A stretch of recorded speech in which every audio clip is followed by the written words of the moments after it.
فضل و کرم سے آج کا ہمارا سبق سورہ فاتحہ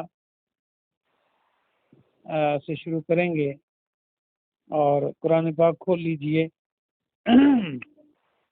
اعوذ باللہ من الشیطان الرجیم، بسم اللہ الرحمن الرحیم، الحمد للہ رب العالمین۔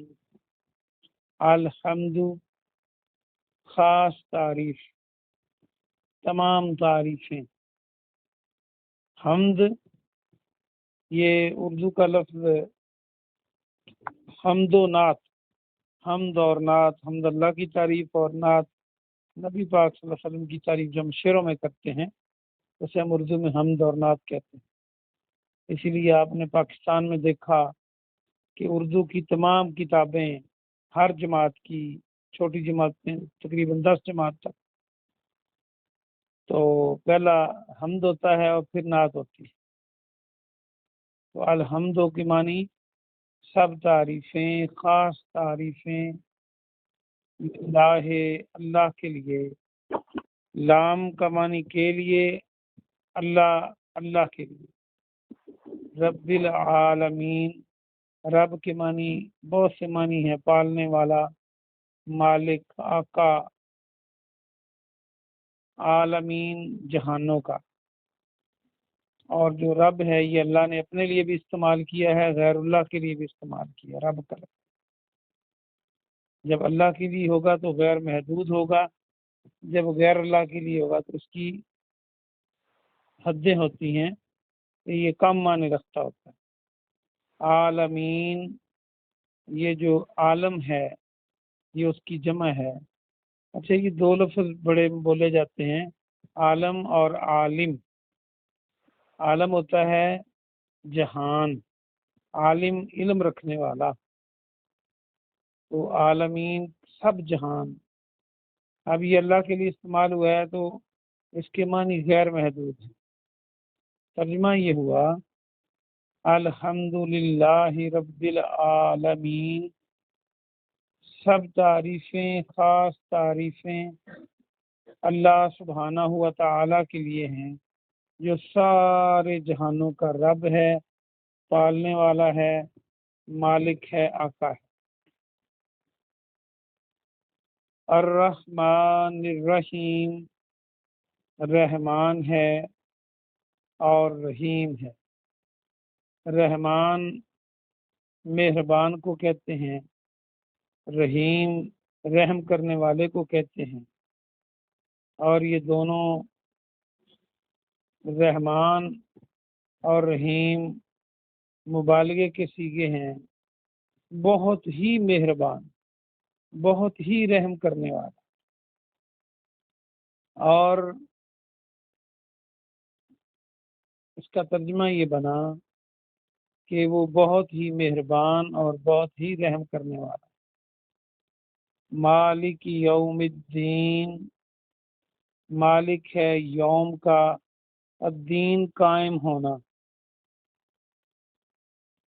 قائم ہونے والے دن کا، قیامت کے دن کا۔ دین کے معنی جزا کے بھی ہوتے ہیں، تو روز جزا کا مالک ہے اور قیامت کے دن کا مالک ہے۔ یہ 3 آیتیں ہوئیں، میرے خیال میں اتنا بہت ہے۔ انشاءاللہ ہم اس کی مختصر تفسیر اور تشریح کرتے ہیں، اور بعد میں پھر ہم اس سے آگے چلیں گے۔ ہمارا مقصد تو قرآن فہمی ہے نا، اس لیے ہمیں زیادہ پڑھنے کی بجائے اس کو دیکھیں کہ اس میں اللہ سبحانہ و تعالیٰ نے کیا کہا۔ سب سے پہلی بات یہ ہے کہ یہ جو سورہ فاتحہ ہے یہ قرآن کے آغاز پر رکھی گئی۔ اس کے کئی معنی ہیں، اس کے کئی نام ہیں۔ فاتحہ کا ایک معنی ہے کھولنے والی، یہ قرآن کو کھولتی ہے، قرآن کا آغاز کرتی ہے، اس لیے اس کا نام سورہ فاتحہ۔ اس کا ایک مشہور نام سبع مثانی ہے، اس کی 7 آیتیں ہیں جو بار بار پڑھی جاتی ہیں۔ سبع مثانی کا معنی 7 آیتیں جو بار بار پڑھی جاتی ہیں، کیونکہ ہم نماز میں ہر رکعت میں اس کو پڑھنے کا حکم ہے، تو اس کو سبع مثانی بھی قرآن نے ہی کہا ہے، اللہ نے فرمایا اور اس بارے میں، تو یہ بار بار پڑھی جاتی ہیں۔ اس کا ایک معنی یہ ام الکتاب ہے، یہ قرآن کی ماں ہے۔ اس سے اندازہ کر لیں کہ قرآن کی ماں جو صورت ہے وہ کتنی بڑی صورت ہوگی اہمیت کے لحاظ سے۔ اور اس کا ایک معنی سورہ شفا ہے، شفا اس کا نام ہے، اور یعنی شفا دینے والی، اللہ کے حکم سے اس کا دم کریں تو سوائے موت کے پیارے نبی صلی اللہ علیہ وسلم نے فرمایا کہ یہ ہر مرض کا علاج ہے۔ یہاں پر یہ بات بھی بتا دوں کہ جب ہم بیمار ہوتے ہیں، اگرچہ وہ بھی اللہ کی مہربانی ہے کہ ہمارے گناہ معاف ہوتے ہیں اور ہمارے لیے درجات لکھے جاتے ہیں، لیکن چونکہ یہ ایک تکلیف ہے، انسان اس سے بچنا چاہتا ہے، تو سب سے پہلے جب بیماری آتی ہے تو ہمیں یہ ذہن رکھنا چاہیے کہ یہ اللہ کی طرف سے۔ دوسرا، اس کا جو علاج سنت میں، میڈیکل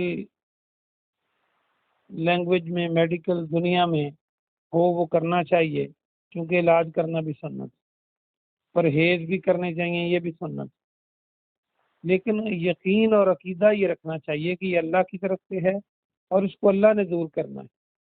اگر ایسا نہ ہو تو آپ دیکھ لیں کہ ایک ہی مرض کے 2 مریض ہوتے ہیں، دونوں برابر کی دوائی کھاتے ہیں، ایک ہی ڈاکٹر علاج کر رہا ہوتا ہے، لیکن ایک فوت ہو جاتا ہے، ایک تندرست ہو جاتا ہے۔ تو ثابت یہ ہوا کہ شفا اللہ نے دینی ہے، تو اس کا دم کریں، جب بیمار ہوں تو اس کا پہلے اللہ پہ توکل کریں، پھر اس کا دم کریں اور اللہ سے شفا طلب کریں، اور اس کے ساتھ جو میڈیکل ورڈ میں اس کا علاج ہو، پرہیز ہو، وہ بھی کریں۔ یہی سنت طریقہ ہے، نہ صرف دم کر کے بیٹھ جانا اور نہ صرف علاج کر کے اللہ کو یاد ہی نہ کرنا، یہ دونوں اسلامی طریقے نہیں ہیں۔ اور دم کرنا بھی توکل کے خلاف نہیں ہے، اور دوائی لینا بھی توکل کے خلاف نہیں، اور پرہیز بھی توکل کے خلاف نہیں۔ ہاں، یہ بات بہت ضروری ہے کہ ہمیں پتہ ہو جس چیز کا کوئی دم کر رہا ہے یا ہم کر رہے ہیں، جس سے دم کروا رہے ہیں، کیا وہ دم قرآن اور حدیث سے ثابت ہے؟ جس پر قرآن نازل ہوا ہے، پیارے نبی جناب محمد رسول اللہ صلی اللہ علیہ وسلم پر، کیا انہوں نے اس آیت کو فرمایا ہے کہ یہ دم کر لیں؟ جیسے میں نے فاتحہ کے بارے میں کہا کہ آپ نے فرمایا ہے کہ یہ موت کے علاوہ ہر مرض کا علاج ہے، تو یا اپنی مرضی سے کوئی کر رہا ہے۔ کئی لوگ تو پنجابی، اردو اور زبانوں میں دم کر رہے ہوتے ہیں، کئی لوگ عربی میں کرتے ہیں، لیکن وہ نہ عربی قرآن کی ہوتی ہے نہ حدیث کی ہوتی ہے۔ کئی لوگ عربی میں دم کرتے ہیں، ویسے تو وہ قرآن کی آیتیں ہوتی ہیں، لیکن وہ جس پر قرآن نازل ہوا ہے انہوں نے اس کو نہیں کہا ہوتا کہ اس کا دم کریں۔ تو یہ بہت ضروری ہے کہ پیارے نبی جناب محمد رسول اللہ صلی اللہ علیہ وسلم کی زبان اطہر سے ہمیں پتہ چلے کہ یہ دم ہے فلاں چیز کا، وہ کرنا چاہیے۔ یہ مقصد تعارف تھا اس کا، باقی اس کا کل کریں گے ہم انشاءاللہ۔ جتنا آج ہم نے پڑھا ہے آسان باتیں تھیں کہ سارے جہانوں کو پالنے والا اللہ ہے، تمام تعریفیں اس اللہ کی ہیں جو سارے جہانوں کو پالنے والا ہے، یعنی جب وہ پالتا ہے تو تعریف اسی کی ہونی چاہیے، جب وہ رب ہے تو اسی کی تعریف ہونی چاہیے، اصل تعریف اسی کی ہے۔ کیونکہ اسی نے چیزیں پیدا کی ہیں اور وہ تمام جہانوں کو پالتا ہے، کسی مسلمانوں کو اور انسانوں کو نہیں۔ آگے وہ رحمان ہے اور رحیم ہے، اس کی رحمت دنیا میں بھی ہے، اپنوں پر بھی اور غیروں پر بھی۔ رحمان کا معنی یہ مفسرین کرتے ہیں، رحیم کا معنی قیامت کے دن اس کی رحمت صرف مومنوں پر ہوگی جو اس کو مانے گی، اور قیامت کے دن کا مالک ہے، جو چاہے کرے۔ جب وہ مالک ہے تو وہ اس کی مرضی کے خلاف کون کر سکتا ہے؟